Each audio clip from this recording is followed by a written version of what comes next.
मनुष्य बेसिकली इसके परे सोचता है कि मुझे ये चीज चाहिए, मुझे ऐसे बनाना, ये स्टूडियो, मुझे ऐसी कार चाहिए। इसलिए ये कहा जाता है कि whatever we think we become. जो थॉट है उसके पीछे का अगर कोई भी ऐसा इंटेंशन, पॉजिटिव इंटेंशन है, तो वो उससे वो चला जाएगा। एक फादर जानता है कि उसे कौन सी चीज अपने बच्चे को कब देनी है। तो 12 साल की उम्र में कहने लगे मुझे रिवॉल्वर अभी दो, वो रिवॉल्वर अभी उसके लिए खतरनाक हो सकती है, तो फादर जानता है। आप इस शहर में इसलिए परेशान हैं क्योंकि आपको ये नहीं पता मुझे जाना कहाँ है।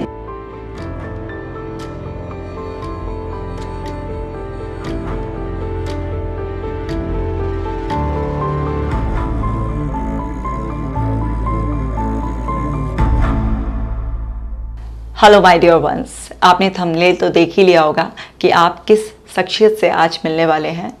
मैं बात कर रही हूँ राम वर्मा सर के बारे में, जिनका नाम ही उनका पूरा इंट्रोडक्शन है। पिछले 3 दशकों से वो एनएलपी में अपना योगदान दे रहे हैं। सर, वेलकम है आपका। नमस्कार। थैंक यू सर, आपने इतना प्रीशियस टाइम दिया और आप यहाँ आए इस पॉडकास्ट को रिकॉर्ड करने के लिए। Thank you. आज हम आपकी वैल्यूएबल नॉलेज से बहुत कुछ सीखना चाहते हैं, हमारी ऑडियंस सीखना चाहती है। तो सर, जैसे कि आप एनएलपी में पिछले 3 दशकों से काम कर रहे हैं और आपने हज़ारों लाइफ को ट्रांसफॉर्म किया है। जैसे एनएलपी में जितना मैं भी जानती हूँ, क्योंकि आपको पता है कि एनएलपी मैंने भी कर रखा है, तो उसमें हम माइंड को रीप्रोग्राम करने की और माइंड को सेट करने की बात करते हैं। अपनी 5 सेंसेस से किस तरह से हम अपने माइंड में जो इन्फॉर्मेशन फीड करते हैं उसका एक स्ट्रक्चर बनता है और उससे हमारी लाइफ में, चाहे वो हमारी डे टू डे लाइफ में हो या हमारी बॉडी के लेवल पर, मेंटल लेवल पर सिग्निफिकेंट चेंजेस आते हैं। और जैसे कि आपने इतना वीडियोस में बताया कि हम अपनी कोई भी डिजीज़ को भी क्योर कर सकते हैं, ऐसे माइंड को भी पूरा रीसेट कर सकते हैं। तो सर, जैसे लॉ ऑफ अट्रैक्शन एनएलपी में हम कैसे यूज़ कर सकते हैं, और आप थोड़ा सा लॉ ऑफ अट्रैक्शन के बारे में जब बताएंगे तो मेरा पर्पस एक पूछने का, क्योंकि कुछ लोग ऐसे कंप्लेंट करते हैं कि अगर मैम एक भी नेगेटिव थॉट आ गई तो ये मैनिफेस्ट हो जाएगी। तो क्या लॉ ऑफ अट्रैक्शन इतना डेंजरस है कि अगर एक भी नेगेटिव थॉट आ गई तो वो एकदम मैनिफेस्ट हो जाएगी? देखिए, किसी भी चीज़ को इतना गहराई तक ले जाने के लिए डॉक्टर साहब हमें पहले समझना होगा कि हमारा माइंड और लॉ ऑफ अट्रैक्शन कैसे ये रिलेट करता है। यहाँ पर अगर हम साइंटिफिकली समझें तो ये सब कुछ साइंटिफिक है, और इस साइंस को समझने के लिए अगर हम अपने इंडियन एक वेदांत को समझें जिसका नाम है अद्वैत सिद्धांत। अद्वैत का मतलब है कि नॉन सेकेंडनेस। इसका मतलब यह है कि जो मेरे अंदर एनर्जी है वही एनर्जी सभी पदार्थों के अंदर है और वही यूनिवर्स में है। और ये क्वांटम फिजिक्स भी तय कर चुका है।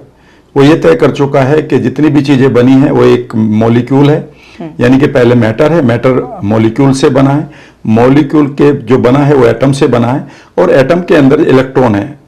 ये पाया गया है क्वांटम फिजिक्स में कि ये इलेक्ट्रॉन नहीं है, वहां पर मात्र एक एनर्जी है।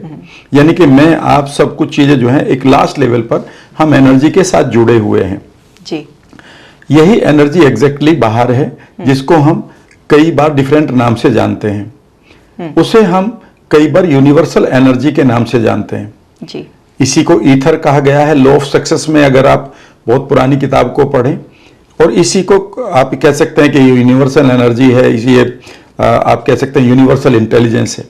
इसकी खास बात ये होती है डॉक्टर साहब कि जो यूनिवर्सल एनर्जी है उसकी अपनी एक सोच है। इट हैज द थॉट, सत चित आनंद। इसमें बेसिकली इसका एग्जिस्टेंस है, वो ultimate existence. Yes, ultimate existence का मतलब है कि ये हर चीज के अंदर है, हर चीज के अंदर ये पेनिट्रेट करता है और ये हर चीज का रॉ मटेरियल है। दूसरी बात यह है कि ये इसका अपना एक थॉट है। जैसा एक नीम का पेड़ नीम ही बनेगा, आम का पेड़ आम बनेगा, बीज में ही सब कुछ है जी। बिल्कुल, एग्जैक्टली। तो अब अगर यहाँ पर एक तीसरा सेंटेंस जो आता है इसके लिए वो बहुत इंपॉर्टेंट है। वो ये है कि ये मानव थॉट के साथ एक विशेष संबंध रखता है। ये तय हो चुका है। वो ये है कि जैसे मनुष्य किसी भी थॉट को लेता है तो वो थॉट बेसिकली इस यूनिवर्स में जाता है और उस थॉट को वो यूनिवर्स एक तरह से मैनिफेस्ट या उसको प्रैक्टिकल इवेंट में बदलने की पूरी कोशिश करता है जी। यहां से मैं एनएलपी को थोड़ा सा पीछे छोड़कर मैं फिर एक और सांख्य दर्शन पर जाऊंगा। सांख्य दर्शन भी इंडियन ही है। उसमें लिखा है कि यहाँ पर सब सिर्फ प्रकृति है। प्रकृति का मतलब ग्रीनरी नहीं है, कृति से पहले, यानी कि कोई भी चीज जो बनी हुई है उससे पहले अगर कोई चीज है तो वो एक प्रकृति है, यानी कि एक एनर्जी है। उसे एक पुरुष चाहिए। पुरुष का मतलब यहाँ मेल नहीं है, पुरुष का मतलब है कि क्रिएटर चाहिए। क्रिएटर का मतलब है कि जो विजुअलाइज करे कि मुझे ये बनाना है और वो एक एक्शन ले, और वो एनर्जी फिर ये कहती है कि मैं पुरुष को पूरी तरह से ये हक देती हूं या ये रेस्पॉन्सिबिलिटी और राइट देती हूं कि वो किसी भी चीज को तैयार कर ले, मैनिफेस्ट कर ले। अगर हम इतना समझ जाए तो लॉ ऑफ अट्रैक्शन को अब आप दूसरी तरह से समझिए कि ये आपके माइंड से शुरू होगा। ये पशुओं के पास नहीं है। पशुओं के पास सिर्फ अपनी दो नीड होती हैं, एक नीड उनकी सर्वाइवल है और दूसरी है कि वो अपनी जनसंख्या को बढ़ाएं। बस यही दो होती हैं। वो इन दो नीड के ऊपर एक पशु जीता है, मनुष्य इसके परे जीता है। मनुष्य बेसिकली इसके परे सोचता है कि मुझे ये चीज चाहिए, मुझे ऐसे बनाना, ये स्टूडियो, मुझे ऐसी कार चाहिए। जैसे ही वो सोचता है, अगर उस सोच में कुछ एक क्वालिटी हुई तो ये यूनिवर्स की जो एनर्जी है कुछ ऐसा षड्यंत्र रचती है कि उस थॉट को पूरा करने के लिए सडनली आपका फोकस बदल जाएगा। रेटिकुलर एक्टिवेटिंग सिस्टम आपका एक तरह से प्रैक्टिस में आना शुरू हो जाएगा, जो आपकी फोकस को बदल देगा। कुछ लोग अचानक आपको टकराने शुरू हो जाएंगे, आपको कुछ चीजें दिखाई देनी शुरू हो जाएंगी, आपको अचानक कुछ कॉल्स आनी शुरू हो जाएंगी, आपको न्यूज़पेपर में कुछ विज्ञापन दिखाई देने शुरू हो जाएंगे और वो आपको मानो डायरेक्शन दे रहे हैं, मानो वो आपको गाइड कर रहे हैं कि जो चीज तुमने सोची थी वो ये रही। इसलिए जरूरी है कि ये कहा जाता है कि whatever we think we become, जो भी हम सोचते हैं हम बन जाते हैं। ये इनसाइड आउट है। अगर देखें तो जो भी चीज इस दुनिया में बनी है वो पहले किसी के दिमाग में, पहले उसकी जो फॉर्मेशन हुई उसके दिमाग में हुई है। ये स्टूडियो हमने बनाया है, ये पहले यहां नहीं बना, ये पहले आपके दिमाग में, उसके बाद ये आपके आर्किटेक्ट के दिमाग में, और उसके बाद आर्किटेक्ट के बाद राज मिस्त्री के हाथ में ये आया है। इसका मतलब है कि ये जो आपने मैनिफेस्ट किया है ये पहले आपके पास एक विचार ही था। बिल्कुल। अब इस विचार की क्वालिटी को भी अगर हम समझें तो फिर लॉ ऑफ अट्रैक्शन को आप तरीके से समझ सकते हैं। जब हम लॉ ऑफ अट्रैक्शन को समझते हैं तो यहां पर मैं एक बार बार सभी जगह पर समझाता हूं लोगों को कि एक हार्ट मैथ इंस्टीट्यूट है कैलिफोर्निया में। अच्छा सर। वो बेसिकली न्यूरो साइंस के ऊपर काम करता है, साइकोलॉजी और न्यूरो साइंस के ऊपर काम करता है। वहां पर एक डॉक्टर ग्लेन रीन ने एक एक्सपेरिमेंट किया। उन्होंने कुछ लोगों को लिया जो हीलर थे, आप जैसे एक्सपर्ट थे और जो किसी भी इमोशन को तैयार कर सकते थे कहते ही। तो उन्होंने कहा कि आपको 180 सेकंड के लिए खूबसूरत इमोशन लाइक अबंडेंस है, फॉरगिवनेस है, ग्रेटिट्यूड है, इनकी फीलिंग को आपको अपनी पीक पर ले जाना है जी। और उनके हाथ में ह्यूमन डीएनए एक वाटर में दिया गया, बीकर में, और उन्होंने कहा कि बस ये इमोशन क्रिएट करो। इमोशन उन्होंने क्रिएट करी, उनके बीकर को टेस्ट में लेबोरेटरी में भेजा गया ये देखने के लिए क्या ह्यूमन डीएनए पर कोई फर्क पड़ा है क्या उनकी फीलिंग से। तो पाया गया कोई फीलिंग में कोई फर्क नहीं पड़ा। उन्होंने कहा कि अब दूसरा काम करेंगे। दूसरा यह है कि आप ये इमोशन फिर क्रिएट करो और ये सोचो कि आपका ह्यूमन डीएनए या तो क्लॉकवाइज या एंटी क्लॉकवाइज मूव करे। तो ह्यूमन डीएनए बेसिकली स्ट्रैंड होता है, यानी कि एक सीढ़ी जैसा होता है, वो घूमता है थॉट के साथ। तो पाया गया कि सभी लोगों का ह्यूमन डीएनए, उन्होंने ये फीलिंग क्रिएट करी और सोचा कि my human DNA is revolving either clockwise और एंटी क्लॉकवाइज, एंड ये पाया गया कि हर एक का डीएनए अप टू 35 डिग्री घूम चुका था। तो that was the power of their intensity of the emotion and intention के मेरा घूमे ये डीएनए। उन्होंने फिर तीसरी बात करी, उन्होंने कहा कि इस बार आप इमोशन क्रिएट नहीं करेंगे बल्कि आप सिर्फ दोहराएंगे मन में कि my DNA is revolving, my DNA is moving, my DNA is moving, but you will not feel any intensity of the emotion. तो देखा कि कोई बदलाव नहीं आया। इसका मतलब यह है कि जो बदलाव आ रहा था वो तब आ रहा था जब आपके पास एक इंटेंशन हो। इंटेंशन का मतलब एक विचार हो और उस विचार की एक इंटेंसिटी भी हो। जैसे ही आप विचार क्रिएट करते हैं अपने मन से और उसकी इंटेंसिटी को आप अपने हार्ट में महसूस करते हैं, जिसको हम फीलिंग इमोशन कहते हैं, तो याद रखिएगा ये थॉट जो है वो यूनिवर्स पकड़ने के लिए तैयार है और वो फिर आपको सारे गाइडेंस देगा, आपको सिंक्रोनिसिटी यानी कि वो इवेंट क्रिएट करके देगा कि यार मेरे साथ ऐसा क्यों हो रहा है कि मैंने तो सोचा था इस आदमी से मैं मिलूं, इसी का खुद का फोन आ गया है। कई बार ये रोज होता है, जिसको आप फोन मिलाना चाहते हो, आपकी बहुत पुरानी फ्रेंड है, आप कहते चलो उनको मिलाते हैं, देखते हैं यार वो आप पड़ा हुआ है मोबाइल, उठाते हैं उसका तो मिस कॉल आई पड़ी है या उसका फोन बज रहा होता है। ये सभी के साथ है। अगर ये एक आदमी के साथ होता ये कोइंसिडेंस होता, लेकिन ये सभी के साथ हो रहा है। इसका मतलब है कि लॉ ऑफ अट्रैक्शन है जरूर, और ये तो हमने law of attraction, law of success की किताब अब से 40 साल पहले या 50 साल पहले लिखी थी जिसमें बताया गया था कि every thought moves through ether and goes to the particular person, कि अगर आपका कोई विचार है तो वो ईथर के द्वारा मूव करेगा और उस आदमी तक पहुंच जाएगा जो आदमी इस काम में आपकी हेल्प करेगा। ये लॉ ऑफ अट्रैक्शन में समझना चाहिए। यहां पर दूसरा सवाल आता है कि क्या मुझे कोई निगेटिव थॉट आ रहा है तो मैं उसे मैनिफेस्ट कर रहा हूं? यहां पर डरना नहीं है। यहां पर दो चीजें हैं। अगर आपको कोई थॉट आ रहा है नेगेटिव और आपको लग रहा है कि नेगेटिव थॉट बार बार मुझे आ रहा है, तो ऐसे इससे डरना नहीं है, बल्कि याद रखिएगा यह हमारी 5 विशेष प्रकार की हमारी पावर होती है। उसमें एक टेलीपैथी होती है जब हम मानसिक संवाद करते हैं, एक टेलीकिनेसिस होती है जब हम वस्तुओं के साथ बात करते हैं, औषधि की पूजा होती है, हमारे गांव में हल की पूजा होती है, आई मीन एक सैनिक अपने हथियार की पूजा करता है, ठीक है ना, शेफ अपने खाने की पूजा करता है, भंडारे में पूजा की होती है कि जब तक बारात रहे हम ये खाना चलता रहना चाहिए। ये एक टेलीकिनेसिस, हम चीजों को गाइड करते हैं।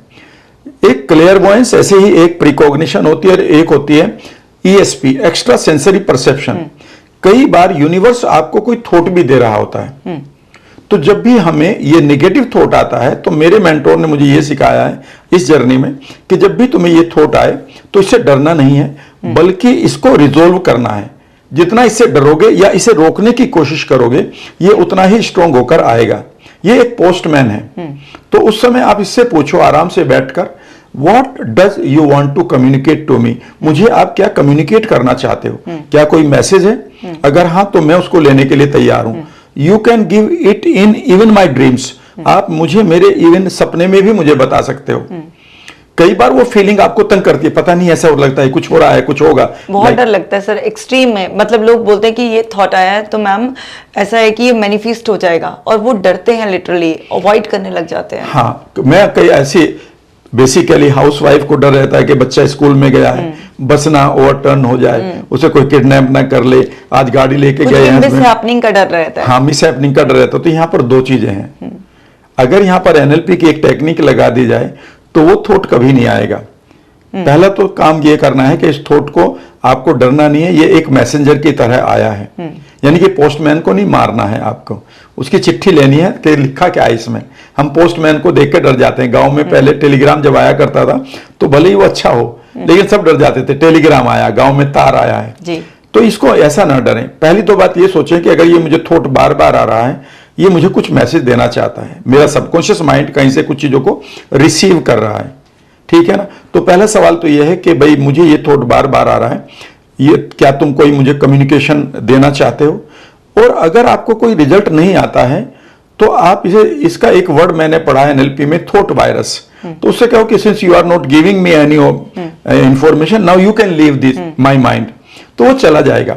लेकिन एक और भी बहुत बढ़िया बात है कि जब भी आपको कोई भी डरावनी इमेज बार बार आ रही है तो आप कुछ ना करें, उसको रिवाइंड कर दें।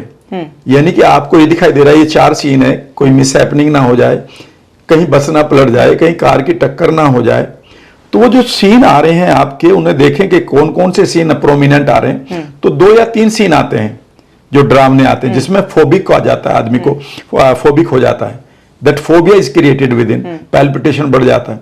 आप कुछ ना करें, इमेजिन करें कि वो ओवर, आई मीन रिवाइंड कर दिया वो मूवी। अगर आप गिर पड़े हैं कहीं, उल्टा खड़े हो गए हैं, आप गाड़ी चला रहे थे, गाड़ी वापस जा रही है, आपने गाड़ी गैराज से निकाली थी, गाड़ी गैराज में वापस कर दी है। बेसिकली जैसे हम इसे रिवाइंड करते हैं तो वो जो फोबिक एक्सपीरियंस है वो हमारे माइंड के लिए यूजलेस हो जाता है। इसकी बस सिर्फ 2 शर्तें हैं। एक तो आपको ये तेजी से करना है और ये 15-20 बार करना है। That thought will never come again. लेकिन उसकी जड़ को तभी आप खत्म कर सकते हैं कि क्या ये कोई मैसेज देकर आया।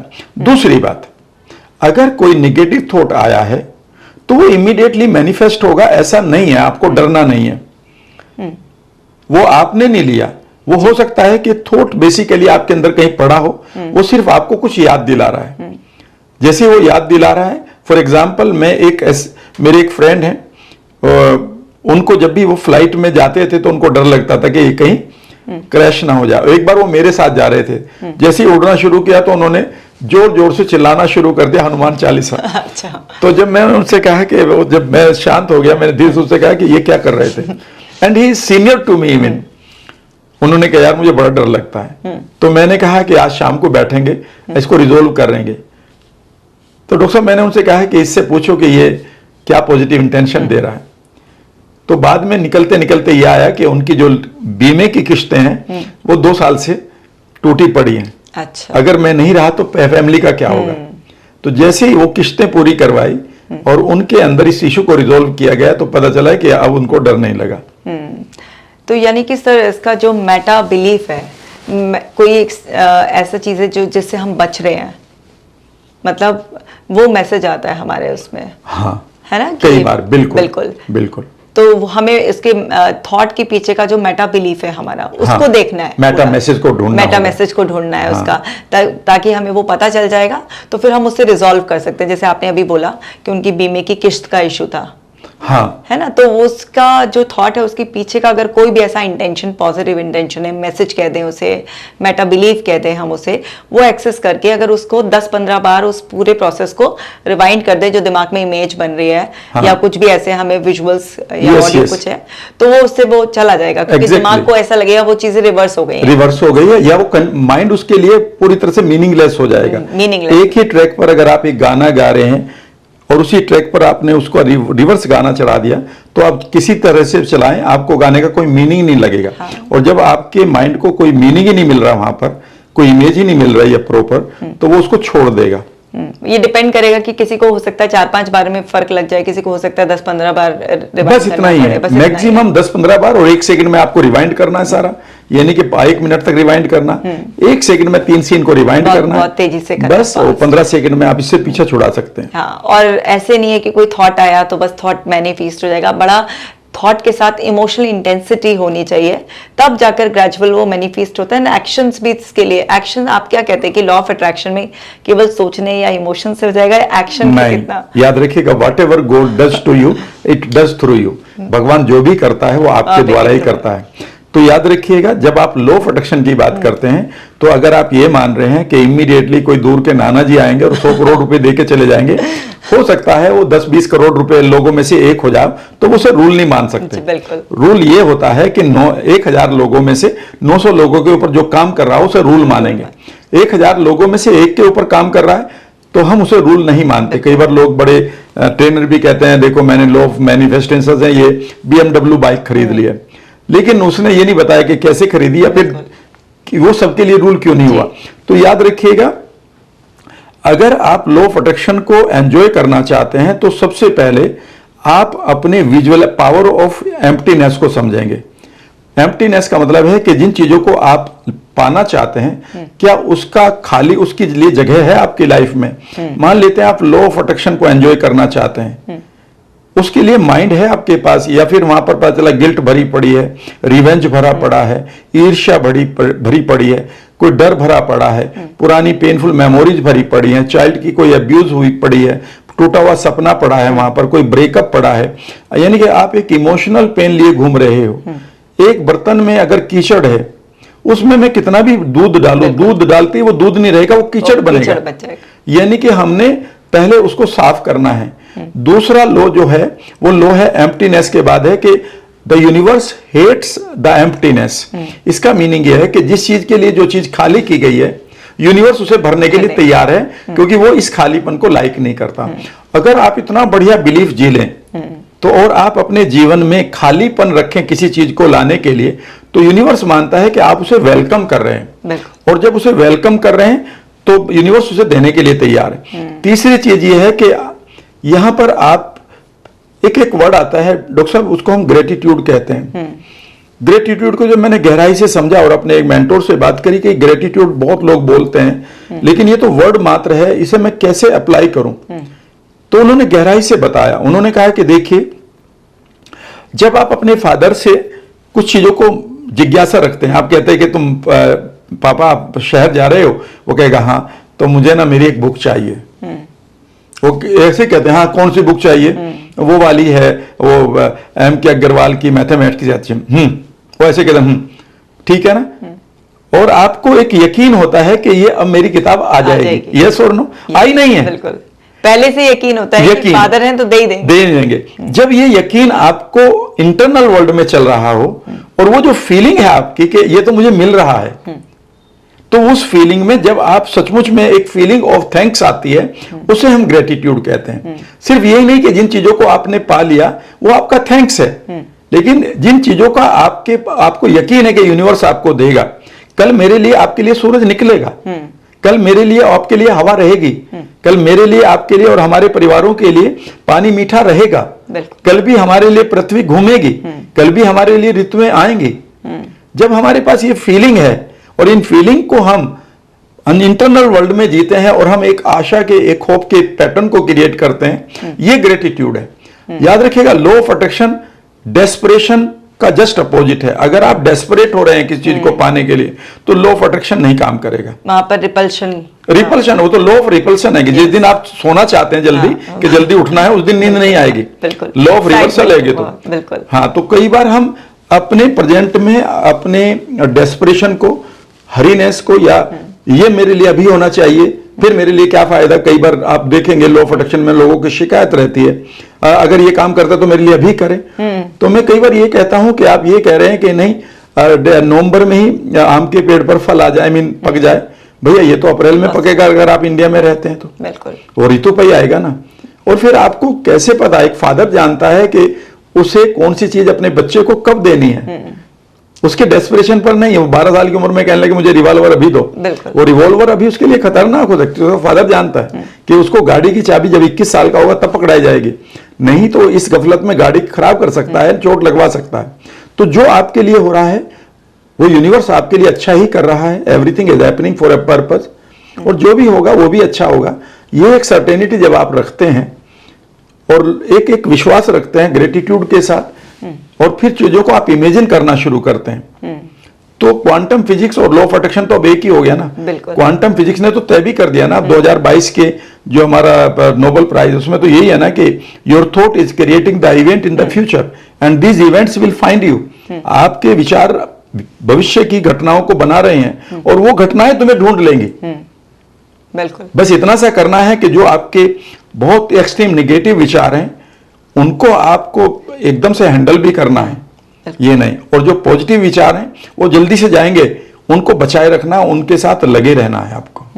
तो सर, आपका कहने का मतलब है कि अगर हमारे पास कोई भी पास्ट का ट्रॉमा, पेनफुल मेमोरीज हो, उन्हें रिलीज करें, अपने अंदर स्पेस बनाएं, ताकि वो जो हम चाहते हैं उसके लिए स्पेस बने अंदर। और फिर क्योंकि यूनिवर्स, जैसे आपने कहा कि हेट एम्प्टीनेस, वो आपको कुछ ना कुछ देगा जो आप चाह रहे हैं, और आपने एक बार वाइब्रेशंस छोड़ी, और जैसे कि आपके फादर को पता है कि राइट टाइम पर ही आपको चीज़ दी जाएगी। 12 साल की उम्र में आपको कुछ ऐसा नहीं दिया जा सकता कि कार की चाबी मिल जाए, तो राइट टाइम जब आएगा तो आपके पास, आपके विश्वास की वजह से वो चीज़, लोग, हर चीज़ अट्रैक्ट होकर आएगी।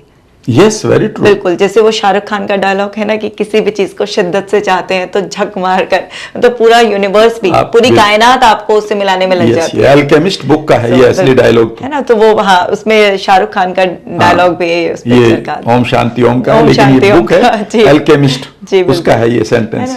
तो सर, मतलब हमें पेशेंस रखना है, जो आपका कहने का मतलब है कि लॉ ऑफ अट्रैक्शन में पेशेंस रखना बहुत जरूरी है। सिंपल सी बात है डॉक्टर साहब, आप खुद सोचिए कि दिल्ली से आपको गुवाहाटी जाना है, आपका पहला, आप क्या काम बेस्ट कर सकते हैं कि आपने तय कर लिया है और कंफर्म कर लिया है कि आप गुवाहाटी की बेस्ट ट्रेन में बैठ चुके हैं। बिल्कुल। नाउ यू कांट से कि नहीं अगले 5 मिनट में मुझे गुवाहाटी पहुंचा दे।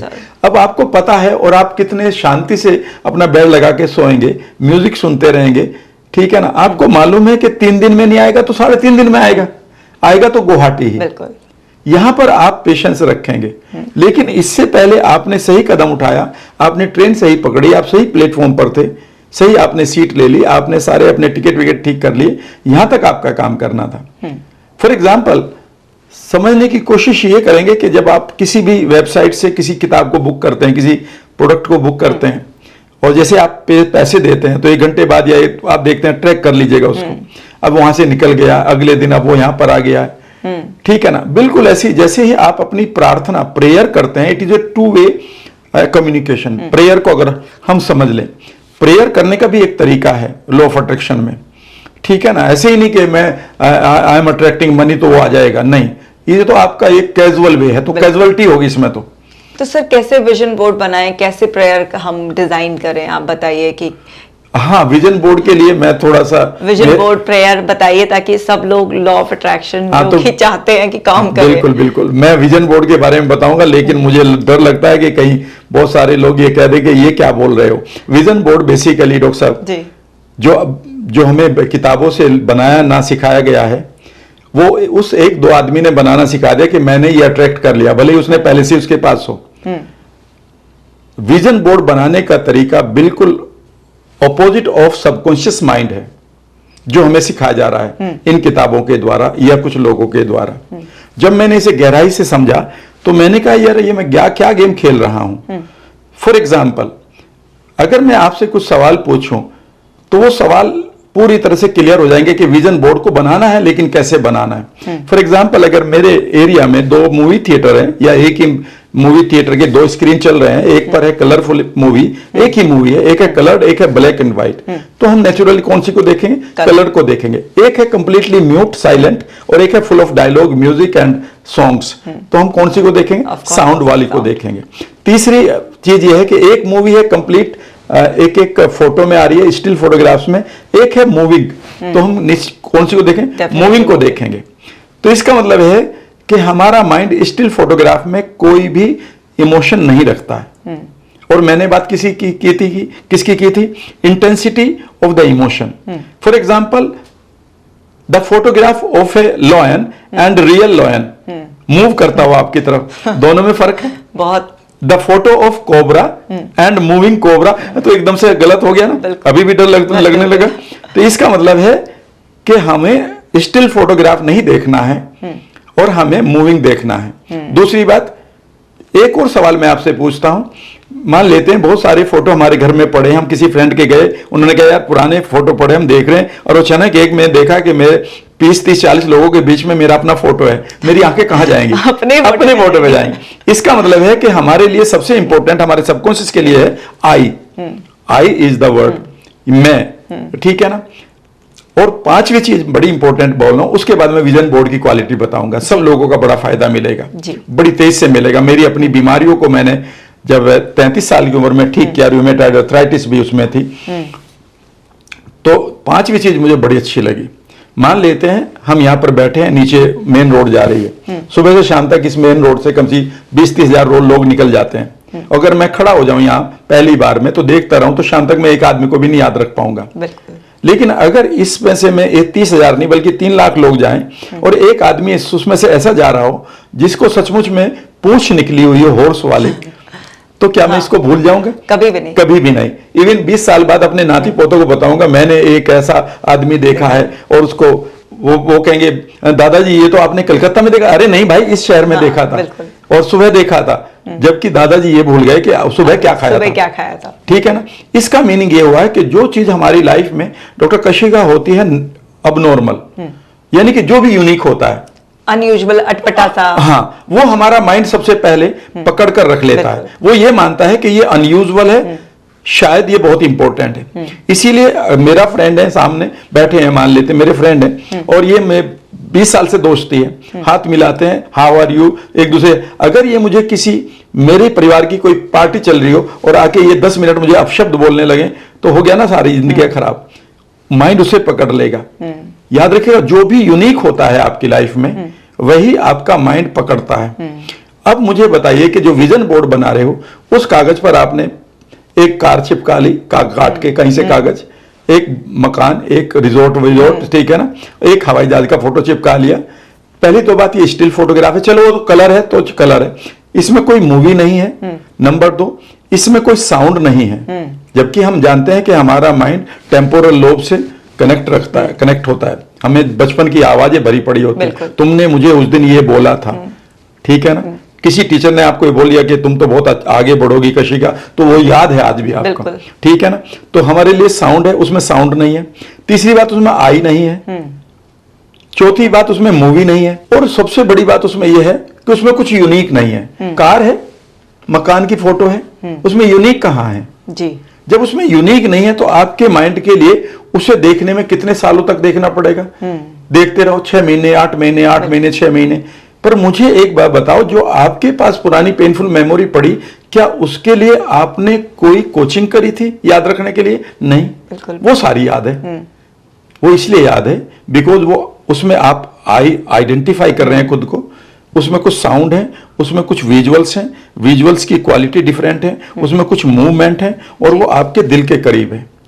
जब भी आप ये चीजें करना शुरू कर दें तो आप विजन बोर्ड के अलावा विजन मूवी बनाइए, विजन मूवी बनाइए। राइट टर्म है कि विजन मूवी बनानी है हमें, नॉट द स्टिल बोर्ड बनाना है। बट ट्रेडिशनल वे है कि बोर्ड बनाते हैं सब लोग। बेसिकली वो भी हमें थोपा गया है। मैं आपको सही बताऊं, वो थोपा गया है, उसके बाद हमने कभी क्वेश्चन नहीं किया।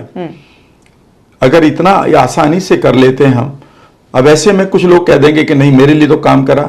मैं फिर कह रहा हूं, अगर 100 में से कोई रूल 10 लोगों के लिए काम कर रहा है तो उसे हम रूल नहीं मान सकते। अगर वो 80, 85, 90 लोगों के लिए काम कर रहा है तो हम उसे रूल मानेंगे। इसीलिए मैं कई बार लोगों को पूरा टेलीफोन नंबर लेकर पूरा बोर्ड भर के कह देता हूं कि जरा इसे याद करोगे, ये विजन बोर्ड है मान लेते हैं, कितने साल लगेंगे? तो लोग कहते हैं सर कभी भी नहीं, रोजाना देखते रहो, उस नंबर को याद होगा? नहीं होगा। और मैं ऑन द स्पॉट उसकी एक मूवी बनाकर आपको सुना देता हूं, 100 वर्ड से लिखवाता हूं। मैं कहता हूं इनको कब याद करोगे? अगर ये विजन बोर्ड है तो कभी भी नहीं होंगे। और मैं ऑन द स्पॉट सभी को, जिसको डिमेंशिया है उसको भी याद करा देता हूं मूवी बनाकर, उसमें यूनिकनेस डालकर कि एक बैग है, बैग के अंदर बिल गेट्स है, बिल गेट्स ने एक बाइक चलाई, bike part like this, and story बनते बनते आपका माइंड उसके साथ कंप्लीट ट्रांस में चला जाता है। तो विजन बोर्ड हो या विजन मेमोरी हो, मैं ये मानता हूं कि हमें अपने ब्रेन को एक डीप ट्रांस देनी है उस इमेजिनेशन के लिए जो आप पाना चाहते हैं।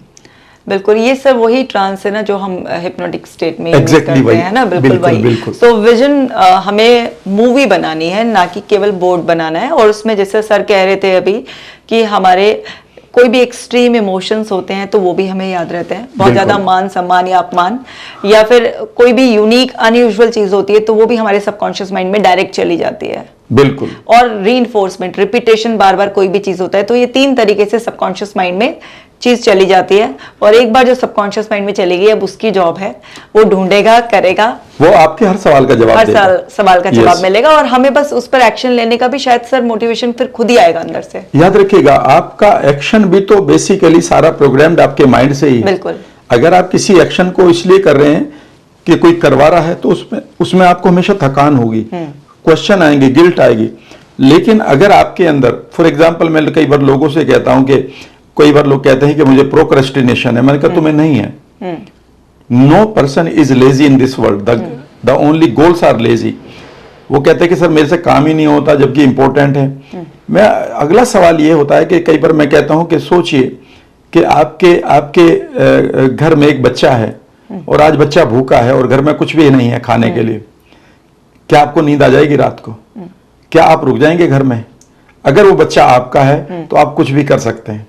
अब आप प्रोक्रेस्टिनेट कर देंगे कि अगले अक्टूबर तक मैं लाऊंगा इसके लिए कुछ खाना। याद रखिएगा, जब भी आपके पास इंटेंसिटी आएगी, ये इंटेंसिटी आपके माइंड की जो इंटेंसिटी है डॉक्टर साहब, वो आपकी ग्लैंड्स को एक्टिवेट करेगी, ग्लैंड्स हार्मोन रिलीज करेंगे और वो हार्मोन आपकी सेल के अंदर एक कंप्लीट माइटोकॉन्ड्रिया को हिला देंगे कि भैया तुम एनर्जी क्रिएट करो इस बंदे के लिए, और वो उठ के भाग लेगा। And it happens in seconds नहीं है, इसमें ये नहीं कि मिनट्स लगती हैं। अचानक से आवाज आई किचन में से, बच्चे का हाथ आग पर आ गया, आप किस तरह से उछलते हैं? It is the same body ना। और ये बॉडी अब ये कह रही है कि नहीं मेरे से काम नहीं होगा।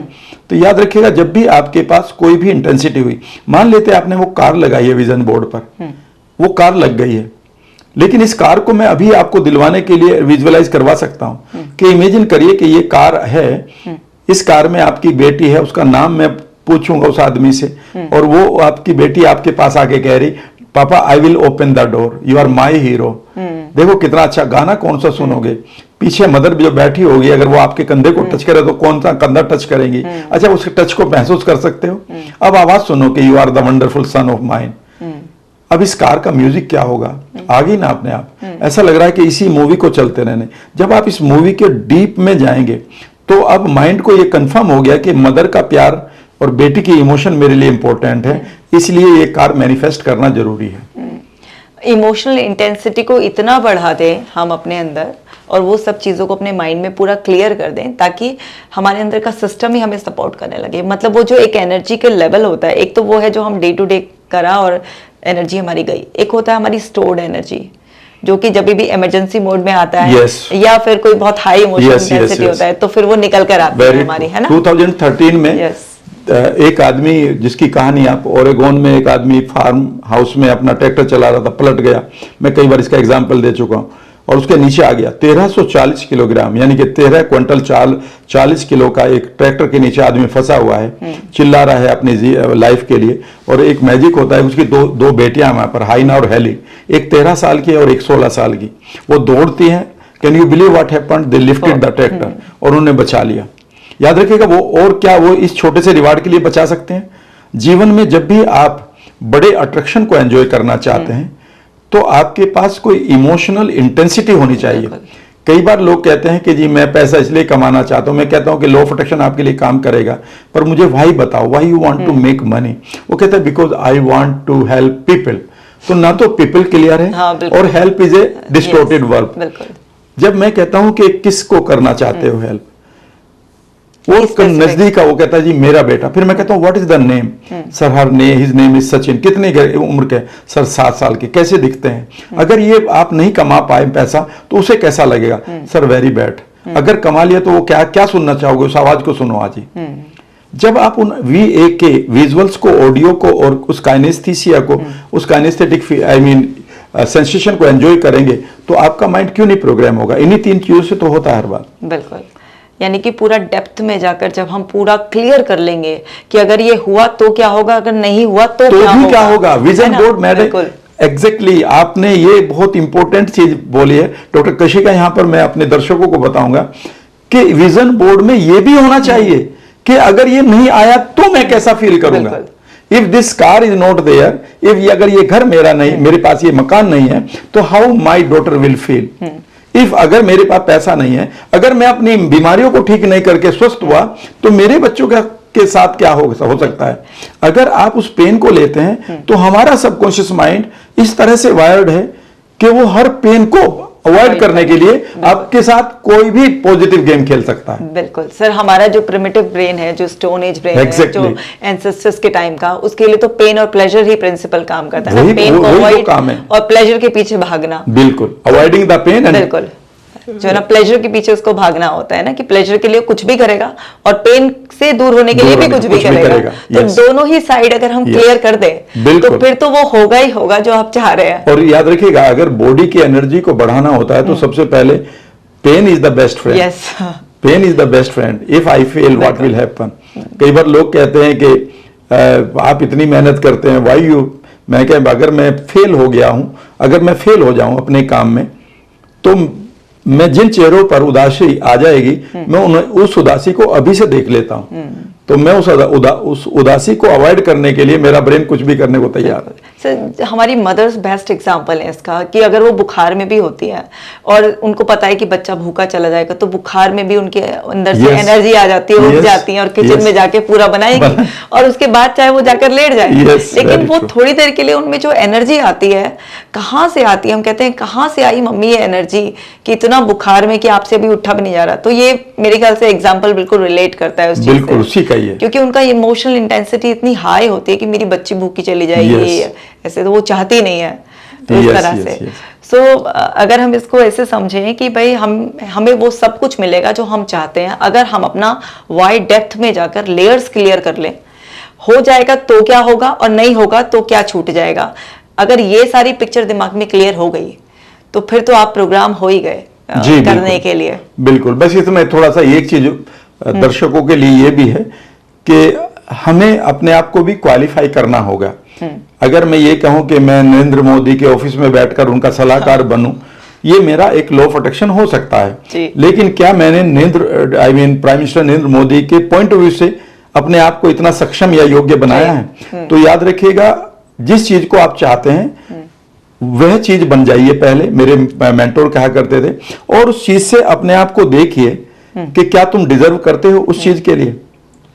जी, मतलब आप मानते हो कि आप डिजर्विंग हो और आपने बना लिया उस चीज के काबिल। तो अगर वो काबिल है, यहीं पर हमारी सेल्फ इमेज का इशू आता है। जो सेल्फ इमेज हमारी साइकोलॉजी कहती है कि बचपन में खराब हो जाती है, हमारी छोटी छोटी चीजों पर हमें आइडेंटिफाई कर लिया जाता है। पानी गिर गया, you are not a good boy, 2 2 5 लिख दिए, you are a bad boy.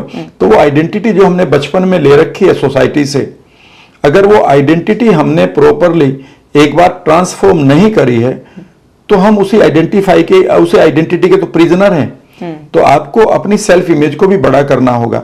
जितना भी पैसा, शोहरत या फिर आपके पास सेहत जो भी आपके पास आने वाली है, वो समानुपाती होगी कि कितनी बड़ी आपकी सेल्फ इमेज है। छोटी सी सेल्फ इमेज है तो फिर आपका बड़ा लक्ष्य भी आपके लिए एंजाइटी क्रिएट करेगा, डर क्रिएट करेगा।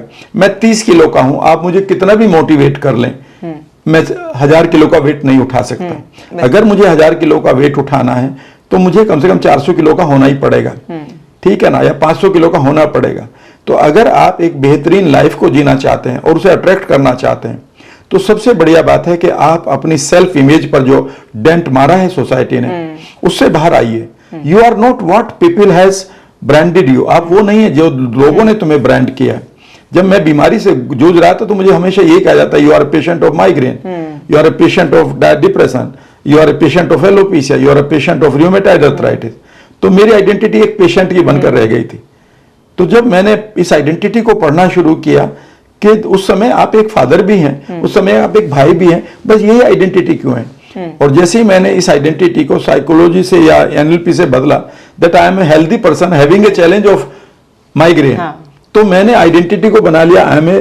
तो जब भी आप लॉ ऑफ अट्रैक्शन को भी करें तो यू आर ऑलरेडी, मैं आपको एक चीज बताता हूं, ये मेरा बिलीफ और मेरा अनुभव है कि अगर हमारे पास कोई भी बेकार के पैटर्न नहीं है, यानी कि हमारे पास इमोशनल जहर नहीं है, भावनात्मक जहर नहीं है, हमारे पास ट्रॉमा नहीं है, हमारे पास अपराध बोध गिल्ट नहीं है पास्ट की, हमारे पास कोई अब्यूज नहीं पड़ी, हमारे पास कोई फोबिया नहीं है, या हम ट्रिगर्ड नहीं है बेकार की चीजों के, और हम पूरी तरह से अगर अपने आप को खाली कर लें, क्लीन कर लें, तो लॉ ऑफ अट्रैक्शन के लिए आपको मेहनत नहीं करनी है। वो आपके लिए उतना ही नेचुरल है जितना आप सांस ले रहे हैं। उसके लिए ट्रेनिंग नहीं चाहिए, क्योंकि वह आप जैसे ही, देखिए आप, सिंपल सी बात है, जो हमारी एनर्जी होती है ना, उसकी एक वाइब्रेशन होती है और हर वाइब्रेशन में एक इंफॉर्मेशन होती है। यूं समझिए कि जब एक हार्ट का डॉक्टर हमारा ईसीजी करता है तो वो बेस लाइन से ऊपर जाएगा, 2 बार ऐसे करेगा, बेस नीचे आएगा, 2 बार ऐसे करेगा,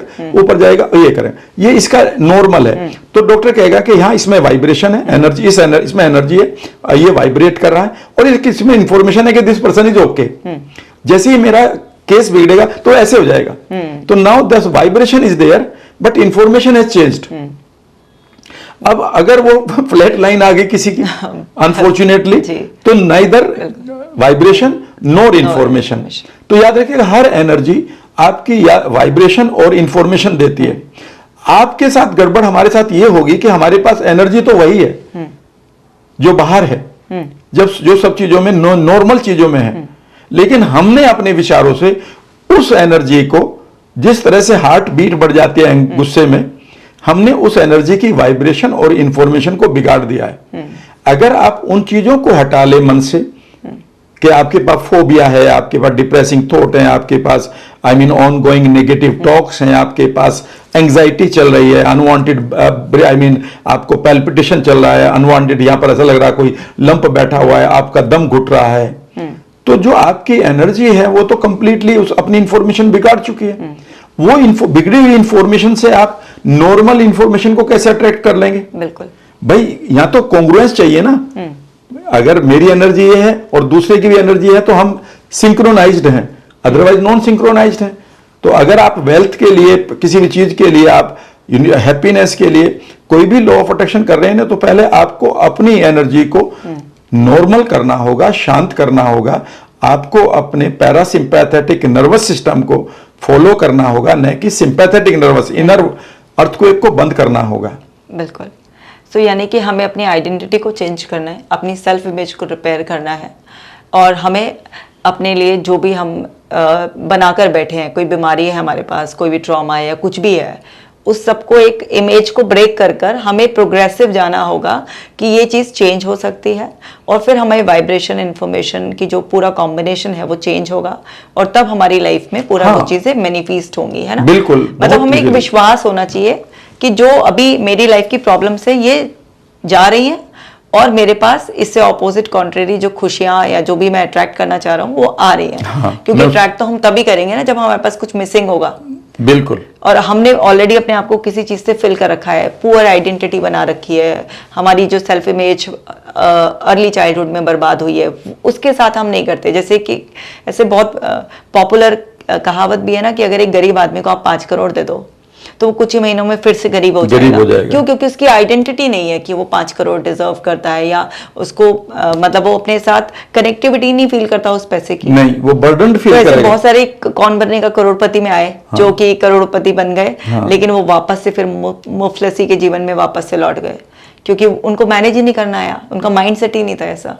बिल्कुल। तो वो माइंड सेट बेसिकली हमें चेंज करना होगा, तभी हमारे लिए कोई भी चीज काम करेगी। Yes, very true.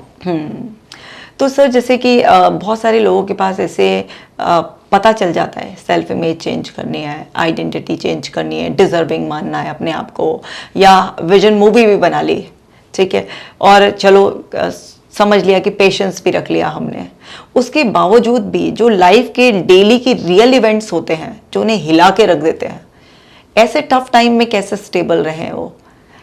देखिए, इसके लिए ना जो भी इवेंट आ रही है उससे वो कैसे आप डिलीट करते हो, डिस्टोर्ट करते हो, कैसे उन्हें जनरलाइज करते हो, ये हर आदमी पर डिपेंड करता है। बेसिकली जब चीजों को आप एक समता भाव से देखेंगे, ये मेरे साथ हो रहा है या मैं दूर से एज ए ऑब्जर्वर देख रहा हूं, तो इमीडिएटली इसका मीनिंग बदल जाएगा। यही चीज अगर मैं किसी भी घटना को आप ले लें, और एक छोटा सा, कई बार हम इसे पॉइंट ऑफ व्यू कहते हैं कि इमेजिन करो कि ये घटना अगर किसी आपके रोल मॉडल के साथ हो रही होती तो वो कैसे इसको रेस्पॉन्ड करते, ठीक है ना। तो जो घटना हो रही है, बेसिकली जो भी इवेंट हमारी लाइफ में आ रही है, हम उससे परेशान नहीं होते, हमने उसे कैसे डिलीट, डिस्टोर्ट, जनरलाइज करके उसके परसेप्शन को बनाया है। जो रिसेप्शन है वो तो ऑब्जेक्टिव है भाई।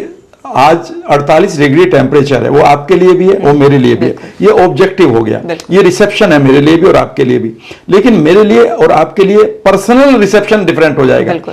ये चीज को हम पर्सनल रिसेप्शन मींस परसेप्शन कहते हैं। आप कहेंगे आज तो मौसम बड़ा खराब है, देखो आज इतनी गर्मी हो रही है, लेकिन वहीं दूसरा आदमी एक कोला की दुकान लिए खड़ा है या आइसक्रीम बेच रहा है, वो कहेगा वो मेरे लिए बहुत अच्छा है। तो घटना में अच्छा और बुरा नहीं है कि ये घटना अच्छी थी, ये बुरा थी, वो सिर्फ एक घटना थी, उसे आपने कैसे लिया है। याद रखिएगा, जीवन में जो भी आपके पास हो, आपके साथ हो रहा है, उसका झटका जरूर लगेगा, लेकिन अगर एक चीज को आप समझें कि whatever happens happens for a reason और ए पर्पज, एंड उस समय आप पर्पज को ढूंढ लें, तो आप इमीडिएटली एम्पावर्ड हो जाएं। यहां पर मैं एक छोटी सी एक्सरसाइज कराता हूं, लॉजिकल है वैसे तो, वो ये है कि मैं कहता हूं ये इस पंजे को याद रख लो कि जब भी आप कहें कि पुरानी कि मेरे साथ कोई घटना गलत घट रही है, भाई मेरा रिश्ता अच्छा नहीं चल रहा है, मेरे पास पैसा नहीं रुक रहा है, मेरे बच्चे नहीं सुन रहे हैं, या बच्चे का करियर नहीं आ रहा है, तो यहां पर या तो आप रोएं इसके साथ, ठीक है ना, परेशान रहें और एक माइग्रेन कर लें, थोड़ी देर डिप्रेशन कर लें, और फिर आप इसी में एम्पैथी लेते रहें, लोगों की सिंपैथी लेते रहें, और आप मिजरीज को अपना ही संसार बना लें। दूसरा यह है कि सोचें कि what can I learn from it, इससे मैं क्या लर्निंग ले सकता हूं। जैसे ये सवाल पूछेंगे तो हमारा इमीडिएटली जो पेन है वो कम होने लगता है, क्योंकि हर एक इवेंट में कोई लर्निंग आती है। दूसरी ये उंगली है, यहां पर एक सवाल पूछो कि व्हाट इज स्टिल इम्परफेक्ट। कोई भी चीज परफेक्ट नहीं है तो ये प्रॉब्लम ही कहां परफेक्ट होगी। और आप किसी भी चीज को देखें कि वो घटना अगर 1 हफ्ते बाद या 1 साल बाद देखते हैं तो आप उसका कंप्लीट परसेप्शन बदल चुका होता है।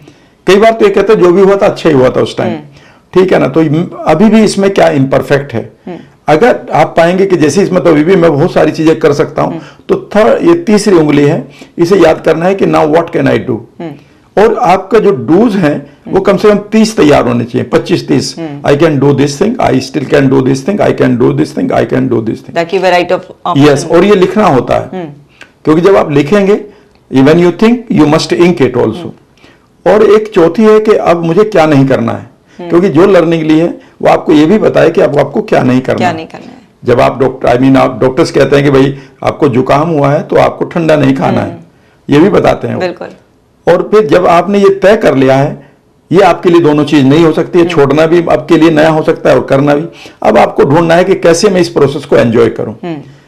जैसे आप इस प्रोसेस को लेकर चलेंगे, देखिएगा इवेंट्स को आप नहीं रोक सकते। सुनामी कब आएगी, कब अर्थक्वेक आ जाए, आपकी लाइफ में कब क्या हो जाए, ये सब अनप्रेडिक्टेबल है।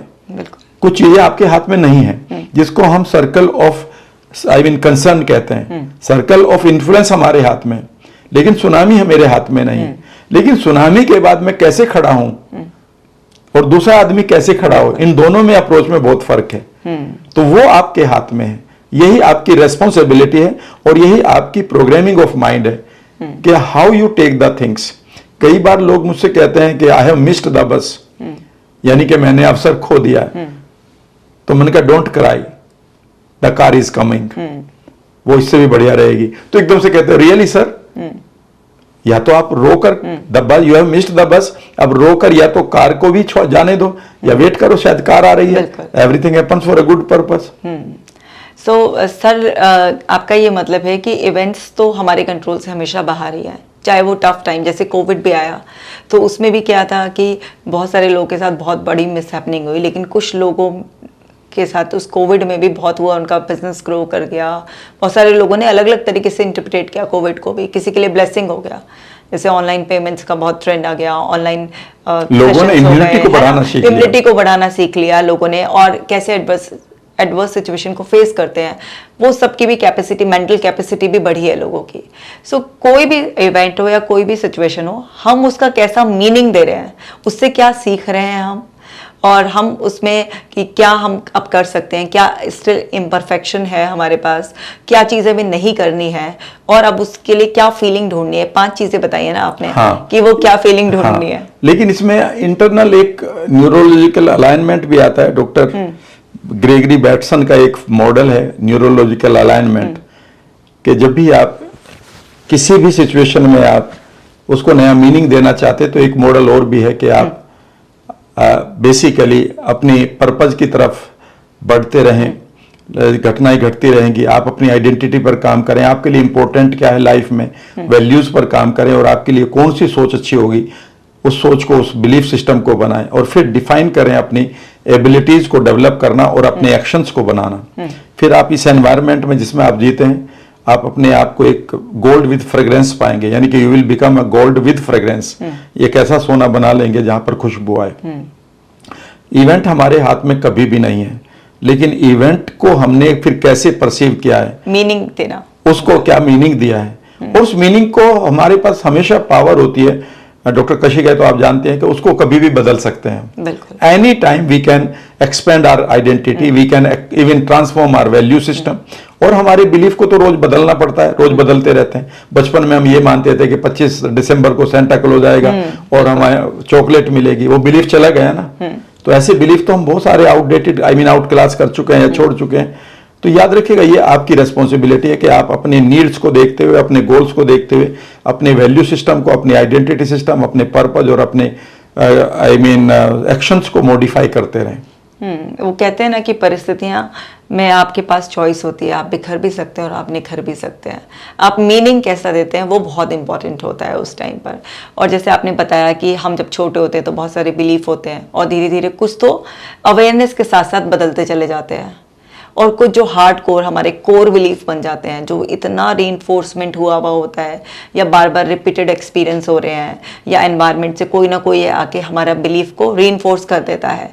बस उसके लिए एक थोड़ा सा स्ट्रगल होती है, अदरवाइज बहुत सारे बिलीफ तो बदलते ही रहते हैं। लोग कई बार ऐसे देखते हैं कि क्योंकि हार्ड कोर जब बिलीफ हो जाते हैं तो उनको शेक करने की कोशिश करते हैं इनिशियली लोग, और तोड़ते हैं, लेकिन वो फिर वापस जुड़ के ऑटोमेटिकली खड़ा हो जाता है, और कई बार हैमरिंग करनी पड़ती है उस पर, और तब जाकर वो धीरे धीरे नए एक्सपीरियंसेस गैदर करने से, नई इन्फॉर्मेशन, अवेयरनेस बढ़ाने से धीरे धीरे बनता है। पर आइडेंटिटी तो चेंज करनी ही पड़ेगी, तभी कुछ law of attraction, subconscious reprogramming या कुछ भी काम करेगा। जी बिल्कुल, अदरवाइज नहीं कर सकता उसमें।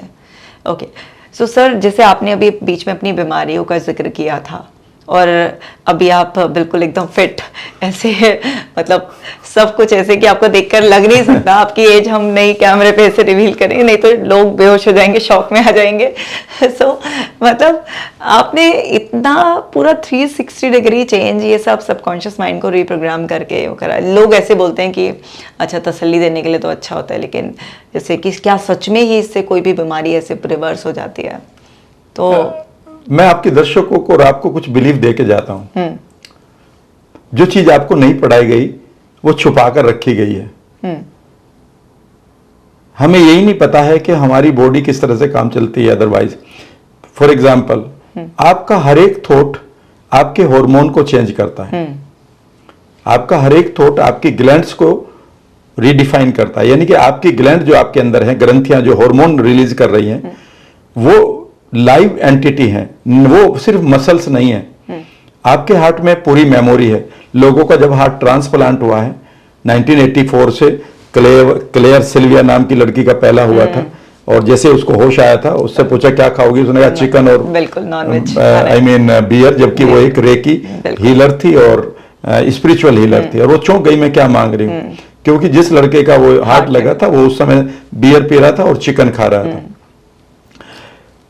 यूं समझिए कि आपने, अगर मैं कहूं कि so think of your favourite food and immediately you get saliva, यानी कि आपकी सलाइवरी ग्लैंड ने वो देख लिया और आपकी डाइजेस्टिव ग्लैंड ने एंजाइम भी क्रिएट कर दिए और आपकी पूरी बॉडी का माहौल बदल गया है। ठीक है ना? उसी तरह से अगर हम किसी के लिए फैंटेसी रखते हैं तो इमीडिएटली हमारे उसी तरह के ऑर्गन्स एक्टिवेट हो जाते हैं। इसका मतलब है कि जो इमेज मेरी यहां क्रिएट हो रही है वो मेरी ग्लैंड्स पकड़ रही है। ध्यान से सुनिएगा। इसका मतलब है जैसे ही वो ग्लैंड्स पकड़ रही है, वो नहीं कर रही, वो एकदम से हार्मोन रिलीज कर रही है और उस जगह पर जो उस थॉट से रिलेटेड मेरे ऑर्गन है वो एकदम से इंपैक्ट हो रहे हैं, पॉजिटिवली और नेगेटिवली।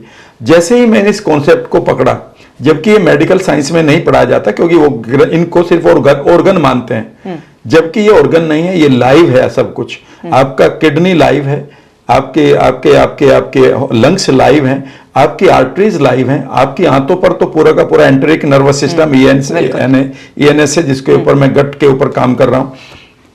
यूं समझिए कि जब आप न्यूरोप्लास्टिसिटी को समझ लें तो आप एक मैजिक कर सकते हैं। न्यूरोप्लास्टिसिटी में एक फंक्शनल न्यूरोप्लास्टिसिटी होती है, जिसे मैं अपनी एनएलपी में नए कोर्स में करवाता हूं। इसका मीनिंग डॉक्टर साहब ये है कि अगर किसी को पैरालिसिस हो जाती है तो उसका एक पार्ट यहां से खराब हो गया जो कंट्रोल कर रहा था मेरे इस हाथ को, और हाथ खत्म हो गया। हाथ है पर यहां से नर्वस सिस्टम खत्म हो गया, यानी कि जो मैसेंजर था वो मेरे थॉट को मैसेज नहीं ले रहा है। मेरा पहले थॉट आता कि हाथ को रेज कर लो तो कर लिया, डाउन कर लो तो कर लिया, लेकिन अब नहीं कर रहा है। क्यों नहीं कर रहा है? क्योंकि यहां पर जो सेंटर था वो बेकार हो चुका है, नर्वस सिस्टम अब काम नहीं कर रहा। लेकिन मेरा डॉक्टर बार बार 3 महीने 4 महीने मुझे प्रैक्टिस कराता, ऐसे घुमाओ, ऐसे चलाओ, ऐसे घुमाओ, ऐसे चलाओ, ऐसे घुमाओ, ऐसे चलाओ। जब ये एक्टिविटी मेरी बॉडी कर रही होती है तो mind and body is one. तो मेरी बॉडी के ये पैटर्न मेरा माइंड सुनने लगता है एक टाइम के बाद, और वो ये सोचता है, लेमन लैंग्वेज में बता रहा हूं, कि ये इसका हाथ घुमाना, इसके हाथ को एक्टिव करना मेरे लिए जरूरी है। पर हाथ को एक्टिव करने वाला पार्ट तो मर चुका है। तो वो क्या करता है, वो एक फंक्शनल फैकल्टी खोल देता है यूनिवर्सिटी में, जैसे कि भाई इसके सब्जेक्ट के ज्यादा स्टूडेंट आ रहे तो यार क्यों इन्हें वापस भेज रहे हो, एक डिपार्टमेंट खोल देते हैं। ठीक है ना? तो एक नया डिपार्टमेंट यहां पर कहीं भी खोल देता है। इसका मतलब यह हुआ है कि अगर मेरे पास कोई बीमारी आ गई है और मेरे पास उसे ठीक करने का अब कोई रिसोर्स नहीं है, तो क्या मैं ऐसा नहीं कर सकता कि मैं उसे विजुअलाइज करता रहूं कि मैं ठीक हो रहा हूं, और मैं अपने माइंड को एक फंक्शनल न्यूरोप्लास्टिसिटी के रूल को लगाते हुए एक फैकल्टी अपने माइंड से डेवलप करवा लूं। और ये तो आप करवाते हैं। बिल्कुल। जब आप पैदा हुए तो ड्राइविंग नहीं जानते थे, आप पैदा हुए तो आप गोल रोटी भी बनाना नहीं जानते थे, साइकिल चलाना नहीं जानते थे, आप अंग्रेजी बोलना भी नहीं जानते थे, यानी कि आपके माइंड ने सब फैकल्टी डेवलप ही तो करी है। तो अगर आप किसी भी अंग को सोचते हुए पूरी की पूरी क्रिएटिव विजुअलाइजेशन लगा लें और उसमें 3 चीजों को लगा लें, विजुअल्स को, ऑडियोज को एंड इंटेंसिटी ऑफ काइनेस्थेसिया, यानी कि काइनेस्थेटिक फीलिंग को, और उसको डीपली ले जाएं और माइंड को ये बताएं कि ये मेरे लिए जरूरी है। मैं आपको बताऊं, आज फैक्ट बता रहा हूं मैं, ये मेरे बाल नेचुरल हैं एलोपेशिया के बाद। डू यू नो, ये मैंने इसको मैनिफेस्ट किया है। क्यों मैनिफेस्ट किया मैं बताता हूँ। बताइए सर, सीक्रेट बता दीजिए। टेक्निक अलग है और मैनिफेस्टेशन अलग है। हाँ जी। सीक्रेट अलग, आई मीन टेक्निक अलग है, वो भी बता दूंगा। एक सीक्रेट ये था, मैनिफेस्ट ये किया था कि देखिए मैं अपनी बीमारियों को हील कर चुका हूं। अब मेरे पास, मैं जब हील कर चुका था उसके बाद मेरे पास एक बड़ी अपॉर्चुनिटी थी। यहां से सिर्फ करीब 35 किलोमीटर दूर मेरा स्कूल है, जहां पर अब बहुत बढ़िया बच्चे, आई मीन बहुत अच्छी एजुकेशन चल रही। मैं वहां बैठकर आनंद ले सकता था इस टाइम। एक स्कूल का दूसरा हो जाता क्योंकि हम 2-3 पार्टनर थे। लेकिन उस समय मुझे लगा कि यार ये मेरा काम नहीं है, इसे तो कोई भी कर लेगा। और मैंने इमीडिएटली लोगों को हील करना शुरू किया। मैं लोगों को कॉफी पे बुलाता था, चाय पिलाता था, मैं कहता था पुरानी मेमोरी हटाओ, फ्यूचर को बढ़िया बना के दिखाता हूं, आपको एंकर करके दिखाता हूं, आपको ट्रिगर करके दिखाता हूं। जैसे ही मैं टच करूंगा, मैं एक कमांड दूंगा आपके माइंड को, आप ये करेंगे, और वो होने लगा। और उस समय मुझे लगा कि यार मेरी ये बीमारी तो ठीक होगी, पर एलोपीसिया या बाल भी तो अच्छे होने चाहिए। तो मैंने मैनिफेस्ट किया कि यार अगर मैं लोगों का रहनुमा बनूंगा तो मुझे मेरे बाल ऐसे क्यों होने चाहिए, फिर मैं बाल अच्छे होने चाहिए ना। तो मैंने उस पिक्चर को बनाया कि मैं अगर एक ट्रांसफॉर्मर हूं, नहीं कि एनएलपी ट्रेनर। आज भी मैं एनएलपी ट्रेनर के नाम से खुद को नहीं जानता हूं ना, मेरे पास ट्रेनर वाली लैंग्वेज है। आप जानते हो मैं तो आई मीन एक गांव की लैंग्वेज से बात करता हूं, क्योंकि मैं हूं ही नहीं हूं ट्रेनर। लेकिन मैं एक चेंज मेकर जरूर हूं, मैं एक स्माइल जनरेटर जरूर हूं। ठीक है ना। जो मैंने कहा कि अगर मैं स्माइल जनरेटर हूं, अगर मैं बिलीफ बिल्डर हूं, अगर मैं फ्यूचर डिजाइनर हूं, अगर मैं किसी का पाथ शोअर गाइड हूं, तो उसमें तो यार फिर एक रोल मॉडल को तो आदमी देखे तो फिर वो ऐसा होना चाहिए। आप यकीन नहीं करेंगे, जिस वेट को मैंने चाहा उस वेट को मैं जीता हूं अब। ठीक है ना। यद्यपि मैं शुगर को छोड़ चुका हूं, फिर भी अगर मैं खाने को है तो मैं खाता भी हूं। ठीक है ना। मैं कोई परहेज भी नहीं करता हूं, ना मैं किसी चीज को डिनाई करता हूं, ना मैं किसी चीज का एडिक्ट हूं। लेकिन मैं आपको बताऊं, जिस पिक्चर को मैंने बनाया था बैठकर कि ऐसे बाल होने चाहिए उस ट्रांसफॉर्मर के, ऐसे चाल होने चाहिए, ठीक है ना, ऐसे उसके फैन होने चाहिए, ऐसी बातें वो करे, और ऐसी बॉडी हो और इतना वेट हो, ये एनर्जी हो। आप यकीन नहीं करेंगे कि ऊपर वाले ने ऐसा मैनिफेस्ट करा के मुझे दिया है। इसलिए तो मैं जानता हूं उस टाइम मैं अपनी इंटेंसिटी में जी रहा था कि ये मुझे करना है, नहीं तो मैं किराने की दुकान खोल लूंगा। ठीक है ना। मैं ग्रोसरी बेचना शुरू कर दूंगा। मेरा कहने का मतलब है जो कमांड है, और मैं सिर्फ अपनी बालों की जड़ों से बात करने लगा। अच्छा। और मैं उनसे कहने लगा कि आई लव यू, और बहुत गहरे इवेंट में जाकर मैं अपने आप को ट्रिगर करता था इवेंट में। आई मीन ट्रांस क्रिएट करी, उल्टी गिनते गिनते हुए रिलैक्सेशन में गया और अपने आप को ट्रिगर करना शुरू कर दिया। ट्रिगर करते करते इसी स्टेट को पकड़े रहा, और फिर मैंने अपने आप को कमांड देनी शुरू करी। और कमांड आपके लिए तो बड़ी कॉमन है। फिर मैंने अपने आप से कहा कि आई एम अवेकनिंग और एक्टिवेटिंग और igniting the part of my subconscious mind that was giving beautiful hair when I was young child. My mother used to love my hair, everybody, and that part is getting awakening now. I mean getting awakened now, and it is igniting my hair root. Now my hair roots are getting the message, and they are just creating the atmosphere, and new hair are coming. And I started doing it. उसके बाद मैंने YouTube पर एक video भी डाली कि बालों को आप बढ़ते हुए देख रहे हैं। लोगों ने उसका बड़ा आनंद लिया। ठीक है ना। फिर मैंने एक चीज को देखा, वो मैं लोगों को कई बार कहता हूं कि एक कम करके देखो। जब लोग कहते हैं एक वर्ड को बहुत बोलते हैं, उसको हमारे देश ने मैनिफेस्ट किया हुआ है डॉक्टर साहब, वो है हेयर फॉल। हेयर फॉल, हाँ। फॉल वर्ड दे दिया ना आपने, बाल गिर रहे हैं, गिरते बालों को बचाएं। हर जगह यही पागलपन है। कोई आपको ये नहीं सिखा रहा है कि बालों को कैसे वहीं का वहीं मजबूती से पकड़े रखें। यही तो है ना। यानी कि आपने एक पिक्चर क्या बना रखी दिमाग के अंदर, नेगेटिव, गिरती हुई, यानी कि गिर रहे हैं। हर एक आदमी का एक ही है। एकदम से वो कहता बाल गिर रहे हैं। आपने ये क्यों नहीं कहा कि मेरी जड़ें इसे पकड़ नहीं पा रही हैं? इतना ही बोल दो, भले इसमें नहीं वर्ड है, लेकिन पकड़ना वर्ड, ग्रिप तो वर्ड ले लेते हैं। मैंने सिर्फ एक काम करना शुरू किया कि यार मैं हेयर फॉल बार बार बोल रहा हूं, इसका अपोजिट क्या होगा, इसका पॉजिटिव आउटकम क्या होगा। जब हम आउटकम चैप्टर पढ़ते हैं तो पॉजिटिव आउटकम है। तो मैंने कहा कि, और मैंने एक पिक्चर बनाई रिवाइंडिंग की, और पिक्चर लगेगी वो बेवकूफी की, लेकिन याद रखिएगा जब ना तो बाल के गिरने में कोई लॉजिक था, तो इस पिक्चर में ही क्यों लॉजिक बनाऊं मैं। मेरे मेंटर कहा करते जब बीमारी का कोई लॉजिक नहीं तो जो इमेजिनेशन कर रहे हैं उसी का मैं लॉजिक क्यों ढूंढ रहे, करो ना बस। और मैंने एकदम से फील करना शुरू किया कि जो बाल गिर रहे थे वो वापस आकर लग रहे हैं, मेरी जो हेयर रूट ढीली पड़ गई थी वो मजबूत हो रही है। ढीली इसलिए पड़ी थी कि नीचे से मैं उसको तंग कर रहा था, स्ट्रेस में था, या फीड नहीं जा रहा था। अब मैं खुश हूं और उसको फीड जा रहा है। इतना सा करना था और इसे मैंने रेगुलरली करना शुरू कर दिया। अभी भी मैं सबको ये बताना चाहता हूं, पिछले करीब 4-5 महीनों से मैंने दोबारा फिर अपने बालों के ऊपर काम करना शुरू किया and I have got a growth now. अरे वाह सर, यानी कि किसी भी एज में, मतलब एज तो जस्ट अ नंबर, मेरे लिए तो ऐसा ही है, मेरे लिए तो ऐसा ही है। अब सर वो एनएलपी में भी हम बिलीव करते हैं ना, अगर एक के लिए भी आपके लिए काम कर सकता है तो फिर बाकियों के लिए भी काम कर सकता है। बिल्कुल 100% करेगा। सो यानी कि इस बिलीव को हम अपने साथ रखेंगे कि अगर हम माइंड में कुछ भी ऐसे इमेज, अपनी फैंटेसीज भी क्रिएट करते हैं, जैसे कि आपने बोला कि शायद किसी को फनी लग सकता है कि मेरे बाल फिर से रूट से स्ट्रांग हो रहे हैं, इससे भी बढ़िया बात है अगर आप लोगों को बताएं, मैं बताऊं, आप इमेजिन करिए कि आप रिटर्न, आई मीन आप अगर आप जी रहे हो और ये 2024, 25, 24 चल रहा है इमेज, और आप अगर 50 साल के हैं तो इमेजिन करिए कि ये कैलेंडर रिवाइंड हो रहे हैं and you are also rewinding with the time. और जब जहां पर आप बढ़िया एज में जिए हैं, 25-26 साल की उम्र में, आपके पास एनर्जी थी, आपके पास लोग थे, दुनिया आपकी कदमों में थी, आप फ्लाई कर रहे थे, आपके अंदर एक नई उमंग थी जीने की, आपकी पूरी की पॉजिटिव हीलिंग पावर आपके पास थी।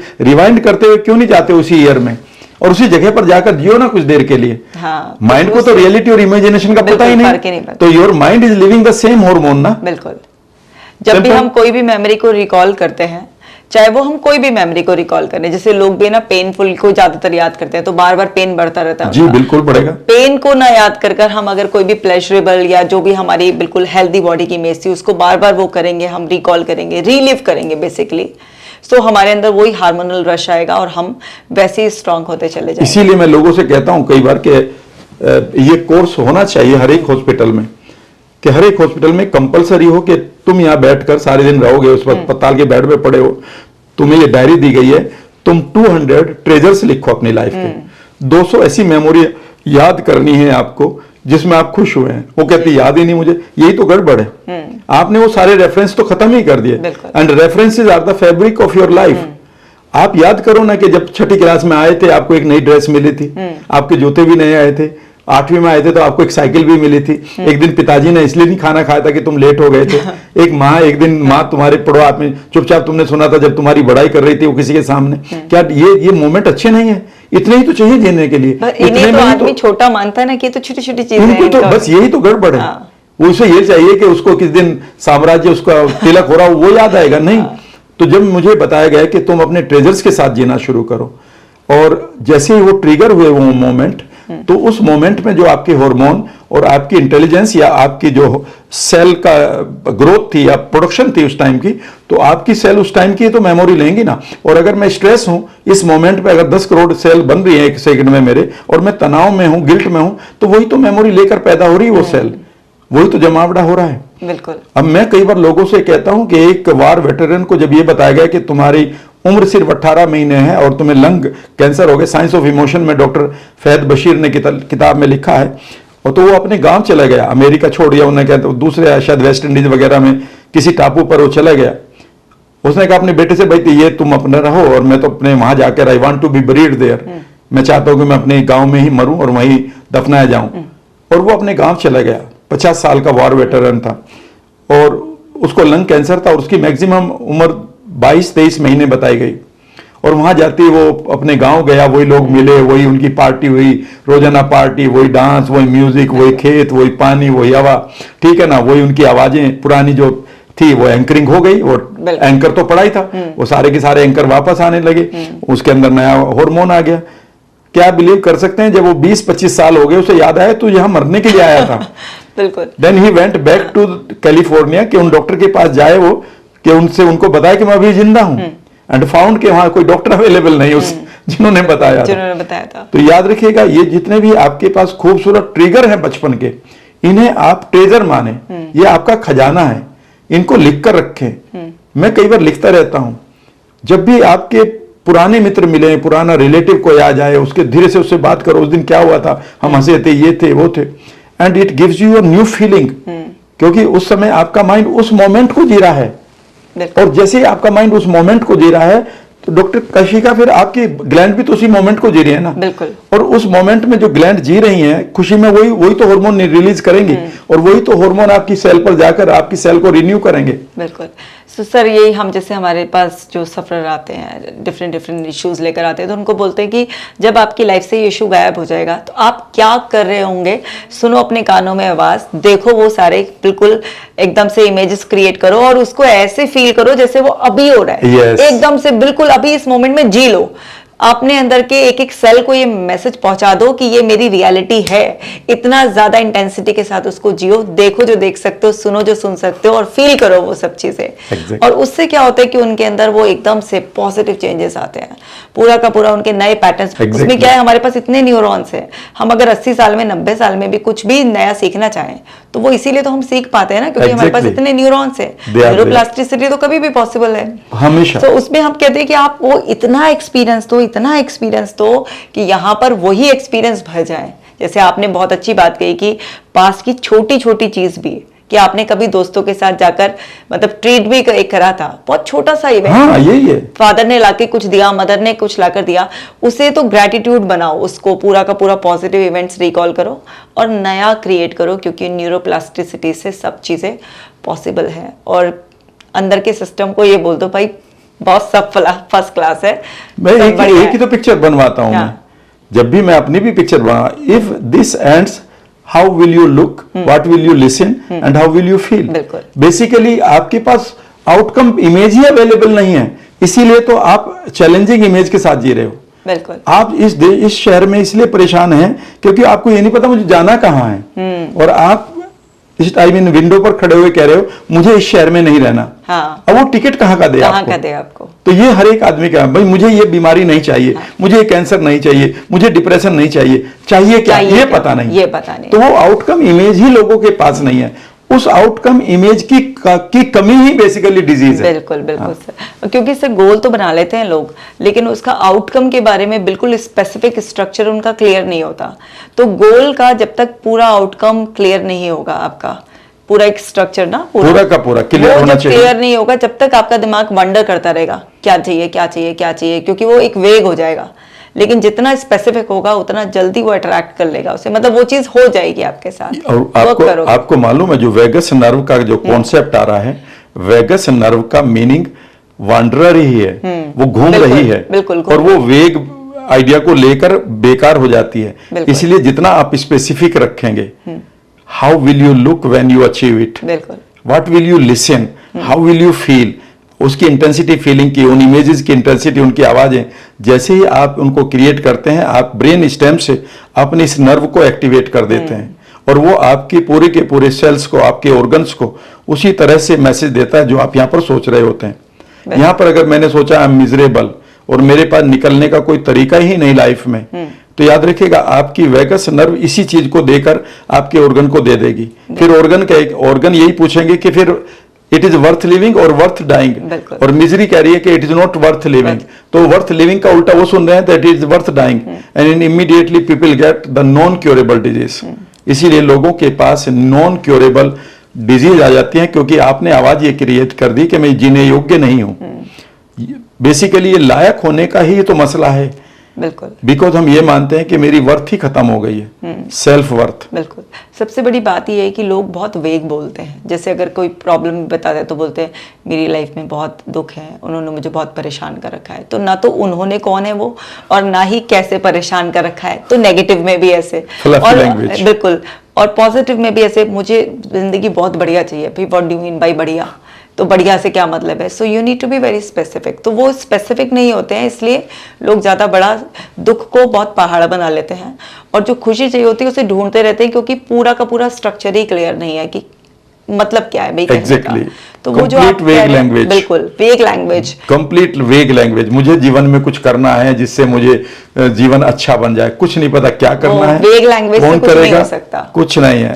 Complete brain cells complete confusion में जी रही है लोगों के, उन्हें ये नहीं पता। वो ये कह रहे हैं विंडो पर जाकर आदमी कह रहा है कि भाई तू शहर में नहीं रहना चाहता, टिकट मैं दूं, ये बता किस शहर में जाना चाहता है। तो वो आदमी कह रहा एक ऐसा शहर जहां बिल्डिंग हो, जहां सड़कें हो, जहां पानी, अखबार और कारें भी चलती हो। तो अभी भी कहाँ का टिकट मिलेगा? बिल्कुल सही, एग्जैक्टली ये चल रहा है सभी जगह बिल्कुल।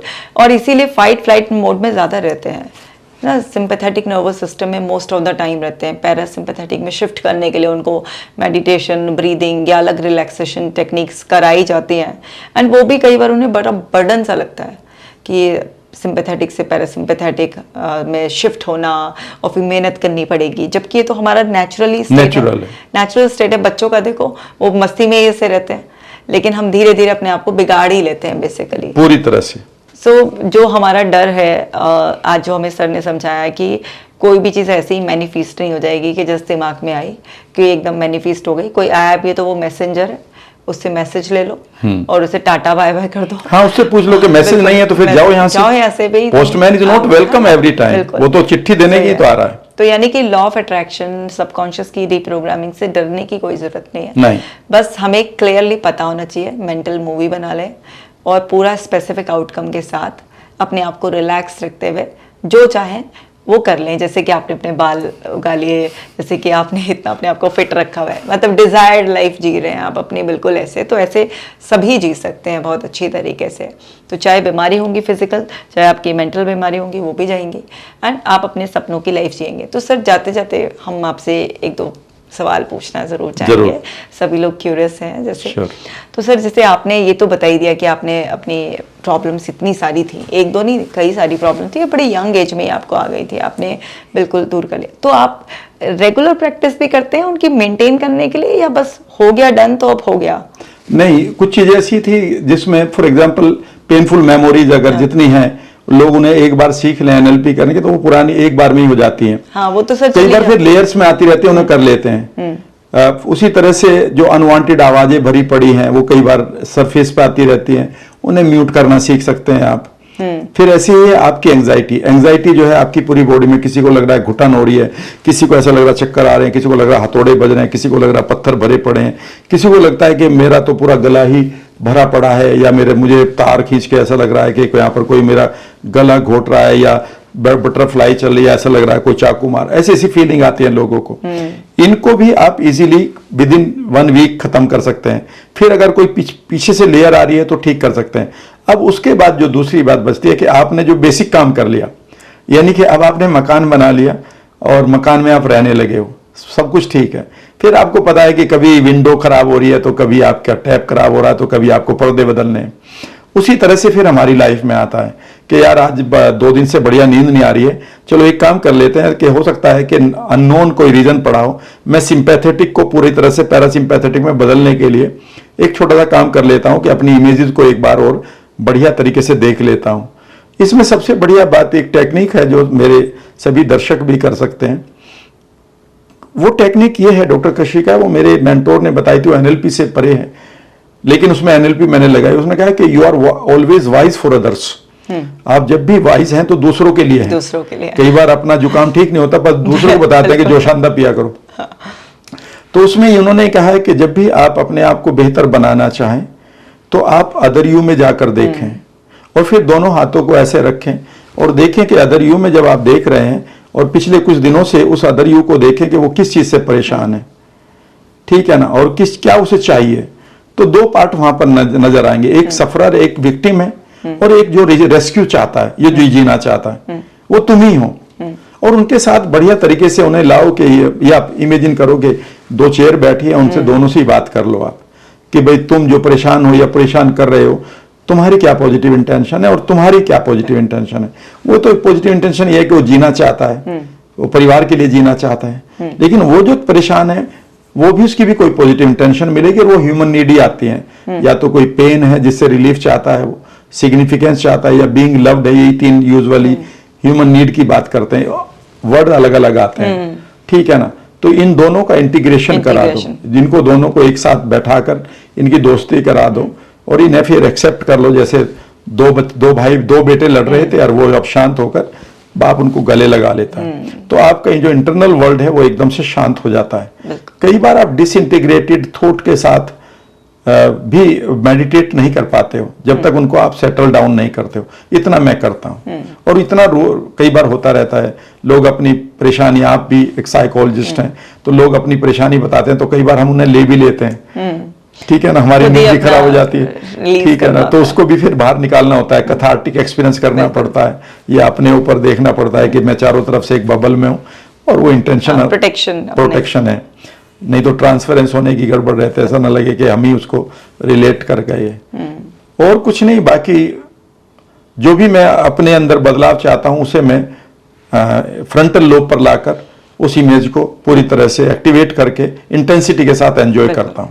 बेसिकली इसमें इमेजिनेशन और जो हमारे अंदर डिफरेंट पार्ट्स होते हैं उनका को इंटीग्रेट करना बहुत इंपॉर्टेंट है, क्योंकि कॉन्फ्लिक्ट तो हम सभी के अंदर होता है। कोई पार्ट कुछ कह रहा है, हमारा कुछ मतलब हमारे अंदर ही बहुत सारी हमारे पार्ट्स डिवाइड हो जाते हैं बहुत बार। तो उन दोनों की पॉजिटिव इंटेंशन, 2-3 जितने भी है उनकी पॉजिटिव इंटेंशन जानकर बेसिकली उनका झगड़ा खत्म कर उनको इंटीग्रेट करना है।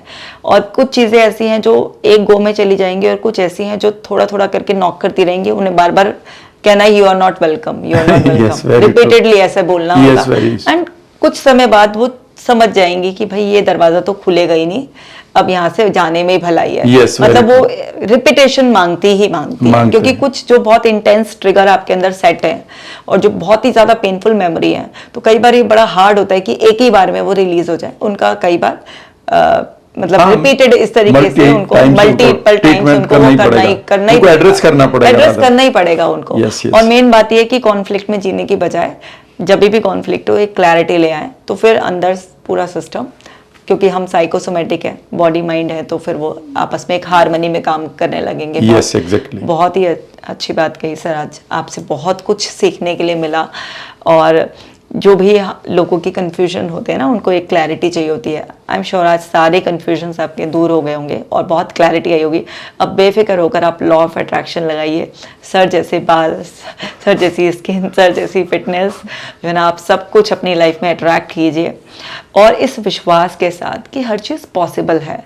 बस हमें पेशेंस और हमें ये कि क्या चाहिए एग्जैक्टली, और फिर उसके लिए आप इमेजिनेशन का इस्तेमाल करें, फीलिंग्स के साथ पूरा मेंटल मूवी बनाएं और वो चीज़ यूनिवर्स आपको तैयार है देने के लिए, है ना सर? exactly, सर जाते जाते एक आप अपना कुछ भी मैसेज दे दीजिए हमारी ऑडियंस को। मैसेज यही है कि आपके पास एक लाइफ मिली है और आप यकीन करें कि ये सूरज आप ही के लिए निकलेगा कल, और निकल रहा है। पानी आपके लिए हमेशा मीठा रहेगा, हवा हमेशा आपके लिए ताज़ा रहेगी। सिर्फ कुछ एक परेशानी आपके पास हो सकती हैं, याद रखिएगा वो परमानेंट नहीं है, वो भी बदल जाएगी। कल आपके पास गुजर चुका है, वो जो कल की घटनाएं हैं उन्हें वहीं छोड़ के आइए। फ्यूचर को हमेशा ब्राइट देखिए, अपने सामने इमेजिन करिए गोल्डन पाथवे है आपका, और वहाँ पर बहुत सारे माइलस्टोन हैं, और उन माइलस्टोन्स के ऊपर अपने उत्सवों को एंजॉय करिए, वहाँ पर खूबसूरत सेलिब्रेशन को एंजॉय करिए, रिश्तों को बेहतर बनाइए। एक लाइफ मिली है, इसे मास्टरपीस बनाइए। और जैसा कि मेरे एक मेंटोर कहा करते थे कि आप गोल्ड भी हैं और आप फ्रेग्रेंस भी हैं, become the gold with fragrance. आप ऐसा सोना बने जिसमें से खुशबू आए, जिधर भी जाएं आप खुशबू महकाते चलें। अपना ध्यान रखिएगा, धन्यवाद। जी सर, बहुत ही सुंदर मैसेज दिया है आपने कि आपको ऐसा सोना बनना है जो खुशबू जो है ना महकाए। exactly. तो बहुत अच्छा। अब सोने में जिंदगी बर्बाद नहीं करनी है, सोना बनना है। दोनों ही सोना है, कभी आप वो वाला सोना समझ लो। तो सर जो कह रहे हैं वो चमकने भी वाला है और खुशबू देने भी वाला है। बहुत ही खूबसूरत मैसेज दिया सर। ये पॉडकास्ट एंड करने का मन नहीं कर रहा, आपसे बात करते करते इतना समय कैसे बीत गया पता नहीं है, और अभी भी लग रहा है कि घंटों तक बात करते रहे हम, और कितना भी हम सीख लें और कितना भी अपनी नॉलेज को ब्रश अप कर लें वो कम ही है। बट क्योंकि एंड तो हर चीज़ का ही होना होता है, तो इसको आज हम एंड करते हैं। और आप लोगों की डिमांड होगी तो फिर सर से हम फिर से सर को याद कर लेंगे और फिर सर से बहुत कुछ सीखेंगे।